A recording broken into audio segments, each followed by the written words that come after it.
tarde, Isabela. Boa tarde, Ana Clara. Anderson, Gustavo Martins, Gustavo Pierre, Levi, Sandro e Sofia. Vamos lá, então. Vou espelhar aqui a apostila para nós acompanharmos. Deixa eu achá-la aqui. Vou dar uma ampliada aqui para vocês enxergarem melhor.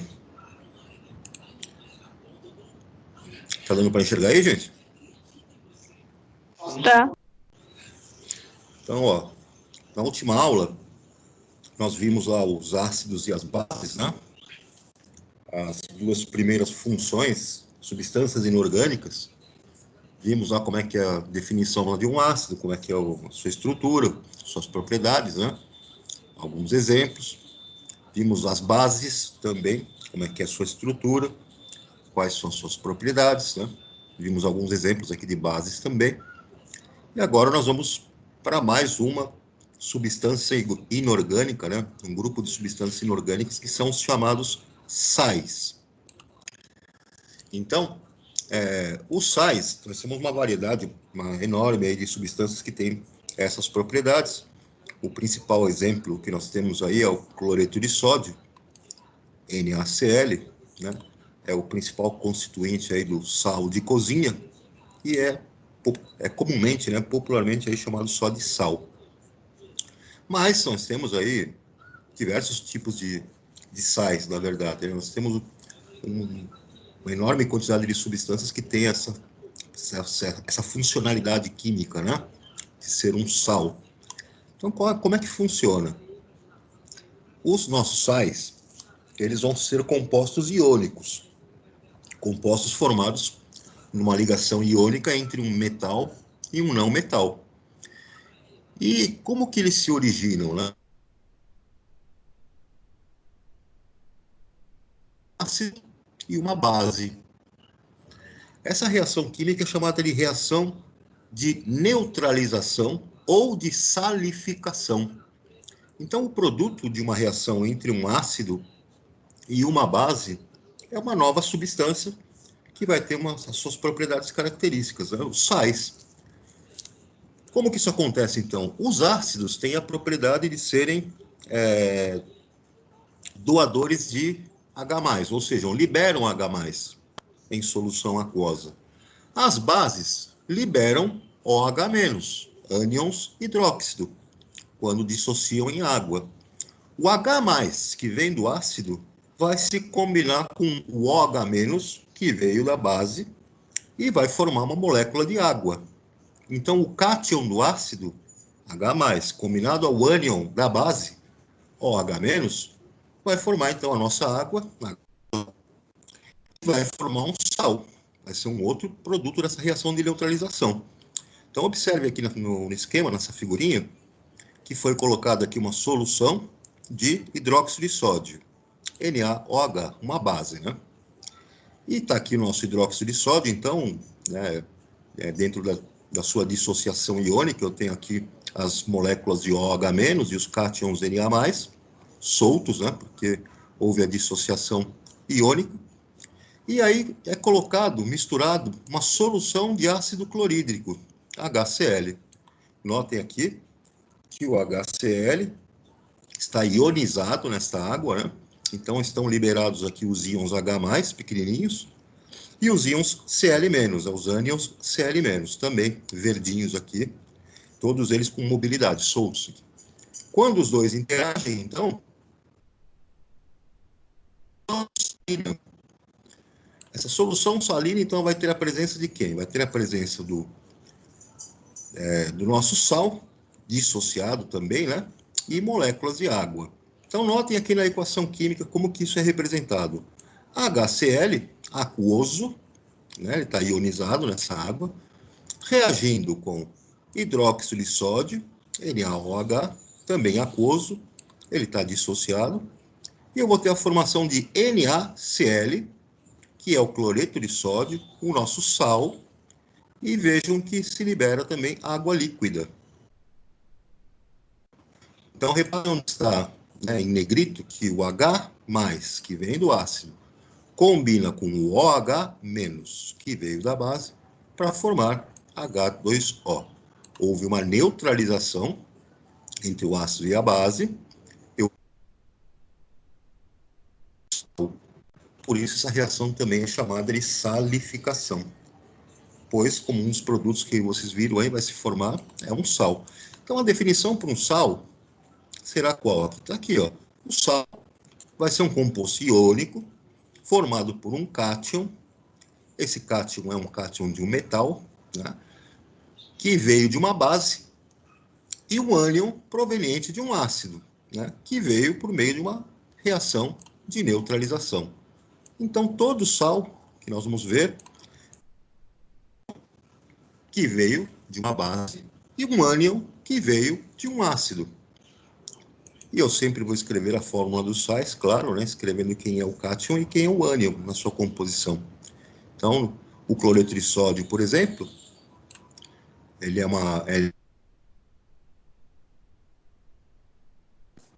de uma base, NaOH, e o seu ânion, o Cl, que veio de um ácido, que é o HCl, um ácido clorídrico.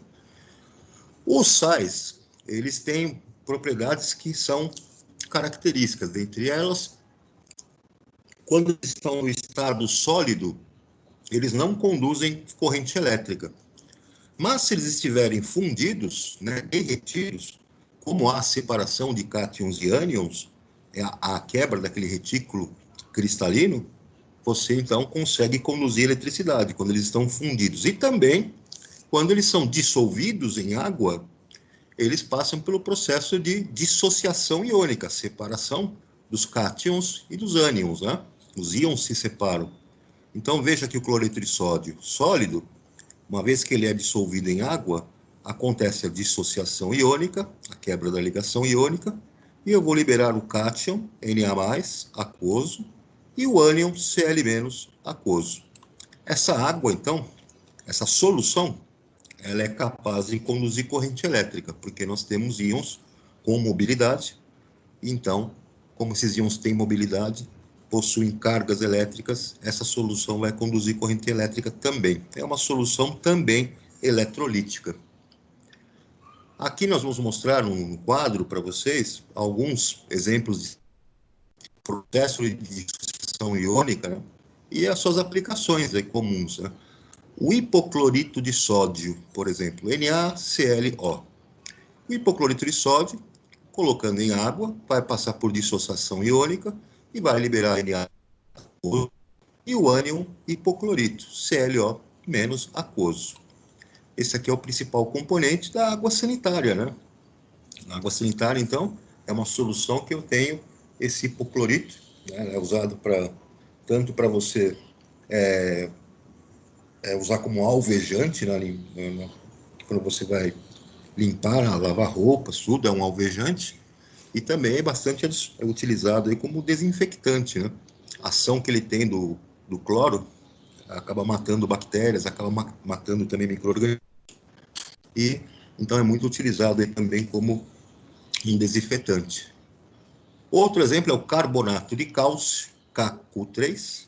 O carbonato de cálcio sólido, quando dissolvido na água, vai sofrer dissociação iônica, vai liberar o cátion cálcio 2+, aquoso, e o ânion carbonato, CO3 2-, aquoso.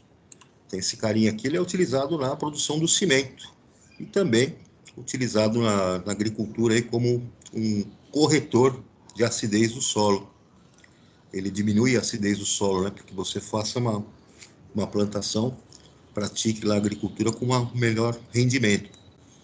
O nitrato de sódio, NaNO3, é um sal também que em água vai sofrer a dissociação iônica, liberar o cátion Na+, e o ânion nitrato. Ele tem um nome aí usual, que é salitre do Chile, né? Ele é muito utilizado aí na produção de fertilizantes, também é utilizado na produção da pólvora e atua como conservante nos alimentos que são embutidos, né? Salsicha, mortadela, salame, todos esses embutidos levam um pouco desse sal pelo efeito conservante que ele tem.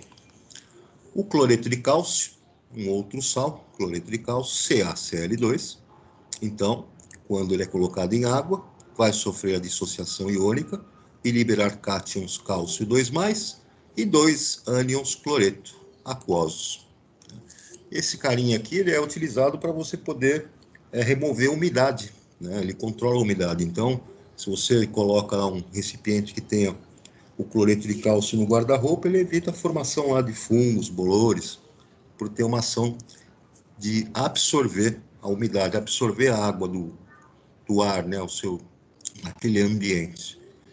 Também é usado aí na produção de tintas, né, na indústria de papel, também em extintores de incêndio, enfim, tem uma larga aplicação aí do nosso cloreto de cálcio.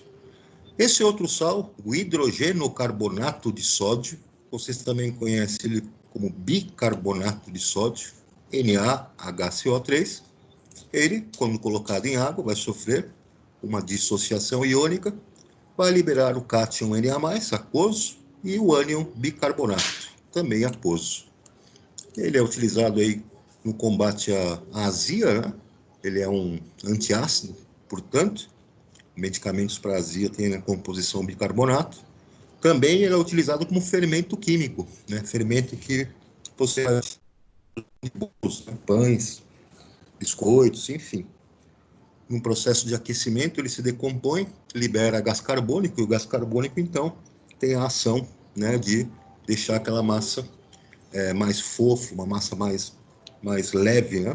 É o efeito do fermento químico que tem o bicarbonato na sua composição. Bom, todas as substâncias iônicas, vocês sabem que são sólidas na temperatura ambiente, né? Então, as propriedades dos sais nós já prevemos a partir do fato de eles serem substâncias iônicas. Então, são todos sólidos na temperatura ambiente, têm altas temperaturas de fusão e de ebulição, não conduzem corrente elétrica no estado sólido, mas vão conduzir quando estiverem fundidos ou dissolvidos em água, né? São propriedades características de substâncias iônicas. Então, vamos organizar as nossas ideias aqui. Então, lá na página 28, pegar o lápis, né? Vamos organizar as ideias. Então, tá aqui, ó. O quadro a seguir apresenta a fórmula química de alguns compostos inorgânicos. Indique a qual função pertence cada um.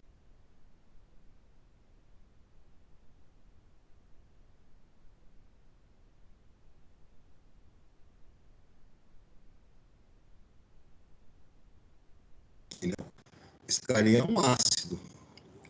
É um ácido. E quando eu colocá-lo em água, ele vai sofrer uma ionização, a quebra da ligação covalente, liberando H+, e o seu ânion correspondente. Então, H2SO4, na água, vai sofrer a ionização, e eu vou liberar 2H+, mais o ânion SO4 2-. Segunda substância da tabela, eu tenho aqui MgOH2, isto é uma base, porque eu tenho a presença do ânion hidróxido. Então, esta água, MgOH2, vai sofrer a dissociação iônica e vai liberar cátions Mg2+, e 2 ânions hidróxido, 2OH-. Então, está aqui o processo de dissociação iônica do nosso amigo hidróxido de magnésio, que é uma base. Aqui eu tenho CaCO3, é um sal. Por que é um sal? Porque ele tem um cátion que veio de uma base, KOH2, hidróxido de cálcio, e o ânion que veio de um ácido, do ácido carbônico, H2CO3. Então, ele é um sal, e quando eu coloco ele em água, o carbonato vai sofrer a dissociação iônica e liberar o cátion cálcio 2+, e o ânion CO3 2-. O próximo amiguinho aqui, HNO3, é o nosso amigo ácido nítrico. Tem aqui hidrogênio na sua composição, e esse hidrogênio ionizável é o que o caracteriza como ácido. Colocando ele em água, então, HNO3 vai sofrer a dissociação iônica, a ionização, porque é uma substância molecular, liberando um H e o ânion nitrato, NO3-. Próximo aqui é uma base. Eu percebo que tem um hidróxido aqui, um OH, é o hidróxido de amônio. Então, quando eu dissolvo esse hidróxido de amônio, que é uma base, NH4OH, eu vou ter o processo de dissociação iônica. Nesse caso, pessoal, essa é uma base que é uma exceção às características das bases, de serem compostos iônicos. Esta é uma base molecular, é uma base formada por ligação covalente. Eu tenho só não metais se ligando entre si. Então, esse processo é quebra de ligação covalente de uma molécula. Então, é um processo de ionização. Já na NO3, nitrato de sódio, é um sal, né? E esse sal, quando colocado em água, vai sofrer dissociação iônica, porque é uma substância iônica, e vai liberar os cátions Na+, e o ânion NO3-. Deu para acompanhar aí, pessoal? Sim. Deu para anotar aí na apostila? Deu. Sim. Alguma dúvida até agora, pessoal, de ácidos, bases e sais? Por enquanto está tudo em ordem? Tá. Vamos lá. Orgânica, os óxidos. Então, o nome já está dizendo para você que são substâncias que devem ter oxigênio na sua composição, né? Óxidos. E, de fato, os óxidos são compostos que têm oxigênio e mais uma outra espécie. É oxigênio e mais alguém, desde que não seja flúor. Porque aí você vai ter uma outra função que nós não vamos estudar, né? Vamos ficar aqui mais focados nos óxidos. Então, a definição dessa função, dessa substância inorgânica, óxidos, é essa mesmo. São compostos binários, ou seja, que têm dois elementos químicos na sua composição, onde um deles é oxigênio. A outra espécie química vai ser um átomo de algum outro tipo de elemento químico, e aí vai caracterizar que tipo de óxido que você está lidando, né? Então, para colocar um contexto para vocês a respeito desses óxidos, né, a presença deles, está aqui a questão da produção industrial, que foi alavancada aí com a queima de combustíveis fósseis, né, como carvão, por exemplo. Então, quando nós fazemos a queima lá do carvão, esse processo, essa reação química de combustão, acaba produzindo alguns óxidos, né, como produtos de reação. E esses óxidos que surgem com a queima de derivados do petróleo, hoje em dia, liberam uma quantidade de compostos que são óxidos e que acabam ocasionando o fenômeno da chuva ácida, né? Isso aqui, então, é uma consequência da emissão de alguns óxidos que são lançados na atmosfera através da queima de combustíveis fósseis. Então, como que funciona essa chuva ácida, assim, para contextualizar, né? A água da chuva, normalmente, ela tem um pH ácido.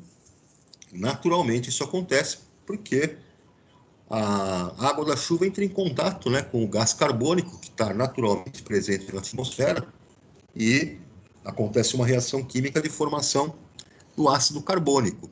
Isso faz com que o pH da água da chuva, naturalmente, seja um valor próximo aqui de 5,6. Então, tem um caráter ácido.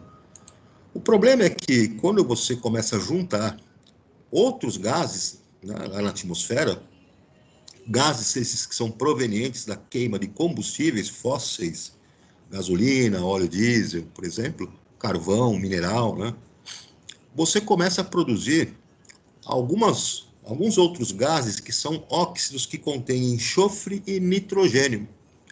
Dentre eles, o dióxido de enxofre, SO2, e o dióxido de nitrogênio, NO2. Esses caras, quando estão lá na atmosfera, vão reagir, né, com oxigênio, lá presente na atmosfera também é o caso do SO2. A reação desse O2 com oxigênio vai transformar esse SO2 em SO3, trióxido de enxofre, e esse trióxido de enxofre tem capacidade de reagir com a água presente na atmosfera, e aí é produzido o ácido sulfúrico, H2SO4. E aí você vai ter a água dessa chuva, né, vai ficar com um caráter mais ácido do que é o natural. Então vejam as equações aqui embaixo, 2SO2 gasoso, mais O2 gasoso. Então o dióxido de enxofre que vem da queima dos combustíveis fósseis reage com o oxigênio da atmosfera para formar 2SO3 gasoso, trióxido de enxofre. Esse SO3 gasoso, trióxido de enxofre, reage com a água que está presente na atmosfera e vai formar o ácido sulfúrico aquoso.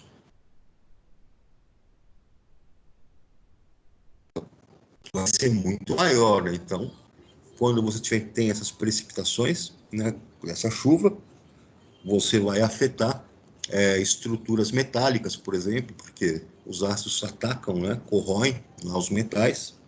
Você vai ter danos que vão ser causados lá em estruturas que contenham calcários, né, mármores, porque os ácidos também reagem com esses mármores, com esses calcários, então dá problema lá nessas estruturas.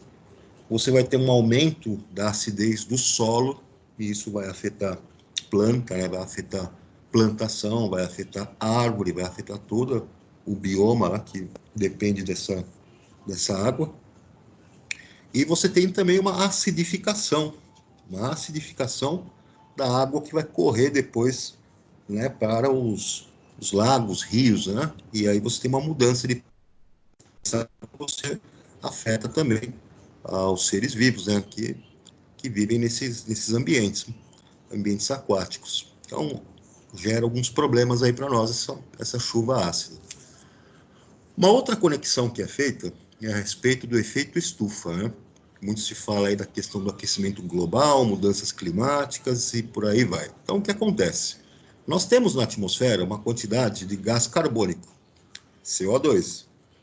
Ele está presente, né, naturalmente na atmosfera, e ele tem uma propriedade natural que é produzir o que nós chamamos de efeito estufa. O que é esse efeito estufa? Nada mais é do que como se fosse a funcionalidade de um cobertor. Esse efeito estufa é a camada da atmosfera retém calor.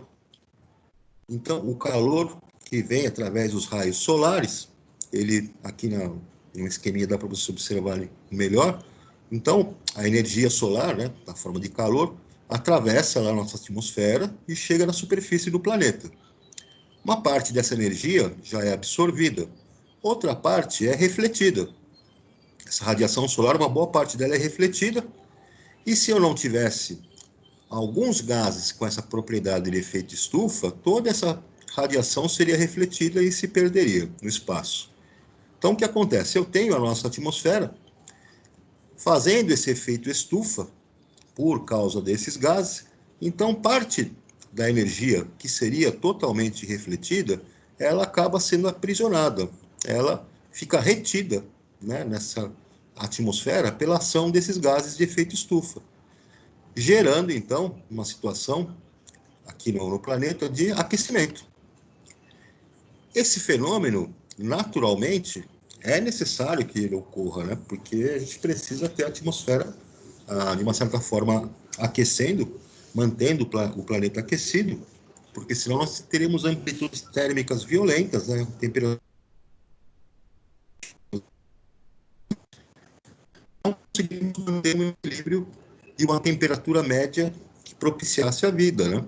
Então, o efeito estufa ele é importante para criar condições, né, de um aquecimento, garantir um nível de aquecimento médio para o planeta inteiro que permita existir água líquida e existir a vida, né? A quantidade de dióxido de carbono na atmosfera, né? Jogando mais gás carbônico por ação do quê? Da queima de combustíveis fósseis, gasolina, óleo diesel. Então, quando nós aumentamos a concentração desse gás carbônico na atmosfera, nós intensificamos o efeito estufa, aumentamos esse efeito estufa. E aí, começa a acontecer um desequilíbrio. Eu tenho aí o que é o fenômeno do aquecimento global. As temperaturas médias no planeta começam a ficar maiores, né, do que você tinha numa situação normal, uma situação natural, e esse aquecimento global começa a gerar fenômenos climáticos, né, mais extremos. Então, você vai ter locais que vai chover mais, outros que não vai chover menos, vai ter maior...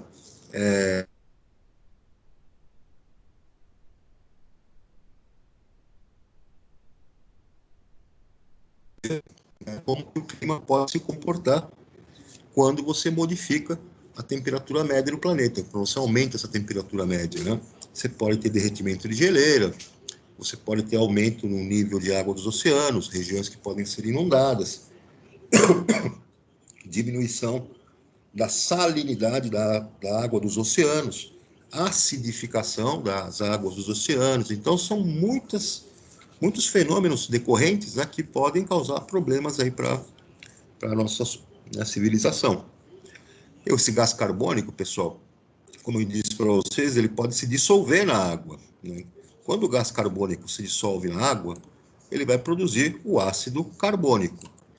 Então vejam que o ácido carbônico se forma a partir do gás carbônico, dióxido de carbono, reagindo com a água líquida para formar o ácido carbônico. E é esse ácido carbônico que faz com que a água da chuva seja naturalmente, tenha um caráter naturalmente ácido, né? Mas vejam que situação. Se eu aumento a quantidade de gás carbônico na atmosfera, eu vou ter muito mais ácido carbônico formado nas águas dos oceanos, porque os oceanos, os mares também absorvem esse gás carbônico. Isso faz com que a acidez dessas águas aumente. Aumentando essa acidez, eu começo a interferir no ciclo das espécies, né, que eu afeto corais, eu afeto plâncton, eu afeto uma série de criaturas ali que dependem daquele meio ambiente. Então, está aí um outro problema, que é a acidificação das águas, né? Quando eu faço a queima de combustível, eu também tenho a emissão, lá nos motores dos carros, por exemplo, dos óxidos de nitrogênio. Então, quando o dióxido de nitrogênio é produzido, ele também reage com a água da atmosfera para formar dois ácidos, o ácido nítrico e o ácido nitroso. Então vejam aqui a equação, né, que o dióxido de nitrogênio se combina com a água para formar ácido nítrico, aquoso, e ácido nitroso, também aquoso. E esses caras também vão estar presentes naquela água daquela chuva ácida, né? E esse é um problema, como vocês viram, aqui mostrando aqui no nosso esqueminha, né? Temos aqui as nuvens, né? A presença de água na atmosfera, a liberação, então, dos óxidos, né, de enxofre, né, trióxido de enxofre, os óxidos de nitrogênio, e eles se combinam com a água, então, e acabam formando esses dois ácidos, o ácido nítrico e também o ácido nitroso. Quando essa chuva retorna, então, ela vai causar problemas lá para as espécies vegetais, como essas árvores que estão aqui, né? Também vão penetrar nos lençóis freáticos, né? E também vão acabar parando onde? Acabar parando lá em todas as regiões onde nós temos rios, né, lagos e mesmo nos oceanos. Então, todo esse problema acaba se ocasionando por causa da emissão desses gases, né, que são, na verdade, óxidos. São exemplos de óxidos. Então, está aqui os gases que nós falamos agora, né? CO2, o dióxido de carbono, SO2, o dióxido de enxofre, SO3, o trióxido de enxofre, NO2, o dióxido de nitrogênio, não são eles os responsáveis pela chuva ácida, né? Pelo aumento da acidez das águas da chuva, e a função inorgânica, né, dessas substâncias são os óxidos. Eles fazem parte, então, do grupo dos óxidos. E vejam que, então, a definição de um óxido, todo composto binário que é formado por dois elementos químicos, entre um deles, né, vai ser sempre quem? O oxigênio. Então tá aí.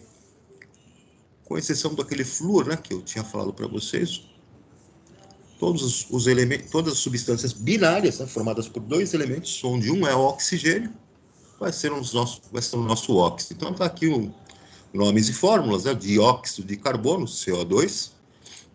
Ele é o gás que, quando ele está no estado sólido, abaixo de 78 graus, ele é conhecido como gelo seco. Ele passa por sublimação, né? E você utiliza ele, então, para armazenar produtos perecíveis, no caso, o nosso gelo seco, porque ele tem uma temperatura bem baixa, né? O dióxido de enxofre, SO2, então ele é um gás, é incolor, né? Tem um cheiro forte, né? Irritante, é tóxico, né? E é formado na combustão de substâncias que têm enxofre na sua composição. Como gasolina e óleo diesel têm enxofre na sua composição, a queima desses combustíveis vai produzir esse dióxido de enxofre. Ele é utilizado também como desinfetante na indústria de alimentos, na fabricação de bebidas, o vinho, por exemplo, tem a utilização dele. Tecidos, né, na indústria têxtil, mas ele é um gás bastante perigoso e causa estragos aí, principalmente no sistema respiratório, tá? Então, um dos principais poluentes que nós temos aí no ar aí das cidades, né? Ele que é o cara que ocasiona os danos ao sistema respiratório. O dióxido de nitrogênio, NO2, ele se forma na combustão, né? Dos motores, né? Na queima dos combustíveis. Ele também tem um cheiro forte e irritante e é muito. Tá? Ele é utilizado na fabricação de explosivos, por exemplo. O óxido de cálcio, CaO, nós conhecemos ele como cal viva, ou cal virgem. E ele é obtido aí através da decomposição térmica do calcário, né? Do carbonato de cálcio. Então, o calcário, quando é aquecido, libera o óxido de cálcio e libera gás carbônico. Ele é utilizado onde? Na preparação de argamassa, por exemplo, né? Usa-se na agricultura também para fazer correção de acidez do solo, diminuir a acidez dos solos ácidos, né? E aí também para você fazer processos de caiação, ou seja, uma pintura com cal, né? O monóxido de carbono, CO, é um gás incolor também, e ele é utilizado nos processos siderúrgicos lá para você obter lá o ferro, né? Para você fazer a fabricação do ferro. Então, para você fazer um processo num alto forno, por exemplo, para produzir ferro, a partir do minério de ferro, né? No caso, hematina, de carbono, para poder fazer as reações químicas de obtenção lá do ferro, separá-lo lá do minério, né? Ele é muito venenoso, muito tóxico, né? A inalação dele, então, vai causar aí a morte da pessoa por sufocamento, porque ele acaba entrando no lugar do oxigênio na hemoglobina, e como ele ocupa o lugar do oxigênio na célula sanguínea que transporta o oxigênio, né, a pessoa acaba sufocando. O dióxido de silício, SiO2, é um dos óxidos assim de maior abundância aí na crosta terrestre, porque ele é o formador do quê? Da areia, né? Sílica ou quartzo, areia, tudo que é derivado lá da areia é o dióxido de silício. Vai ser utilizado para quê? Né? Ele, quando é fundido, né, aquecido até derreter, ele funde, quando é resfriado, ele vai formar o vidro. Então, todo vidro que nós temos aí tem na sua composição o dióxido de silício. Nas areias, né? Terra também.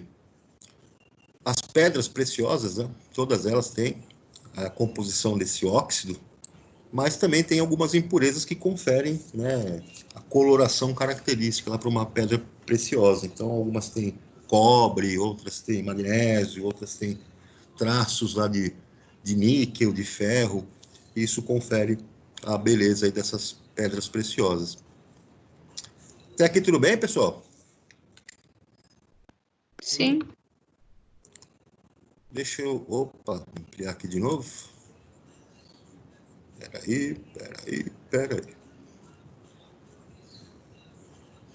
Então, deixa eu descer aqui. Olha só, tem essas atividades aqui, né?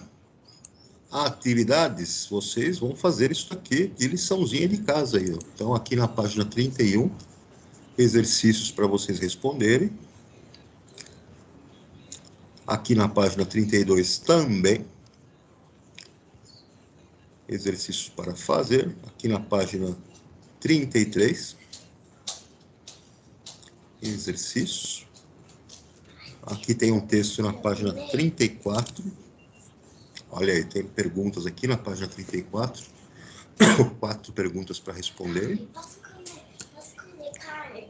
E olha aí que vocês têm aí pela frente, pessoal. Posso comer a carne que eu comi tudo? Pode. Tem uma hora do estudo aqui também, né? Mas essa hora do estudo, eu acho que a nossa próxima aula vai ser quando? Vai ser na quinta-feira. Se der tempo, se vocês terminarem os exercícios que eu passei, já vão fazer nessa hora de estudo também, porque aí a gente já, na correção, se der tempo, a gente já entra nela também, na próxima aula. Tá aí, ó, uma hora de estudo. Página 36. Ali, ó. Página 37.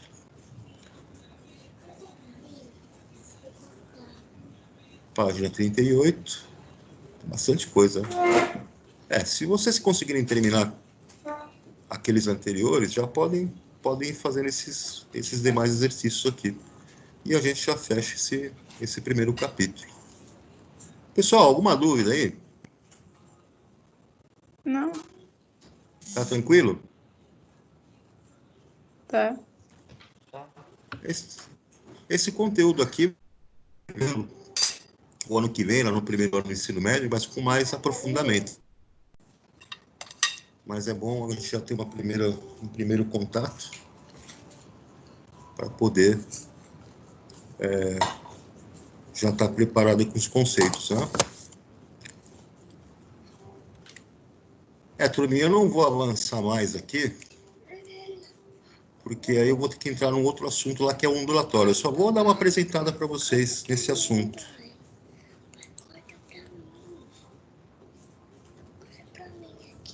Eu só vou dar uma introdução nesse assunto, mas eu não vou avançar muito hoje, porque eu preciso primeiro liquidar a correção desses outros exercícios. O próximo capítulo, ondulatória, se refere ao estudo das ondas. Então, deixa eu passar aqui para vocês, só para a gente introduzir o assunto. Então, está aí, capítulo 4, ondulatória. O ondulatório, ele faz parte da física, na verdade, né? Então, a gente encerra nas funções inorgânicas, nas substâncias inorgânicas, nós encerramos a parte de química e agora vamos entrar na parte de física das ciências. Então, vejam aí a imagem, né? Você tem um satélite e aqui ele mostrou que há uma rede, né, de antenas que produzem sinais, né, que são sinais por ondas eletromagnéticas. Esses sinais, então, são produzidos e enviados lá para uma outra antena, codificados, e isso é transferido lá para o nosso satélite. Esse satélite, então, consegue fazer transmissão de sinais utilizando ondas eletromagnéticas. E as ondas eletromagnéticas têm um comportamento, lá aqui na física, nós chamamos de ondulatório. Você pode produzir uma rede global de comunicação por causa da curvatura do planeta. Se você tinha um lugar que ficava numa região do globo, por exemplo, lá no Japão, e outro lugar que ficava aqui na América do Sul, um está do lado oposto ao outro país, né, no planeta. E como é que você faria, então, para você mandar diretamente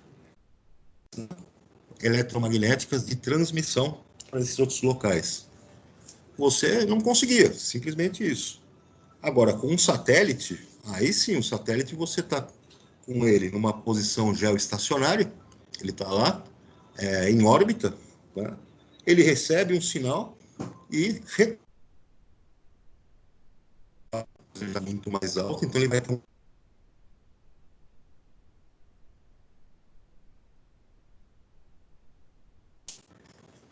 E uma coisa interessante também que acontece, né, responde aqui essa segunda pergunta, você vê que a onda eletromagnética, o sinal emitido pelas nossas antenas, se propagam no vácuo, lá no espaço.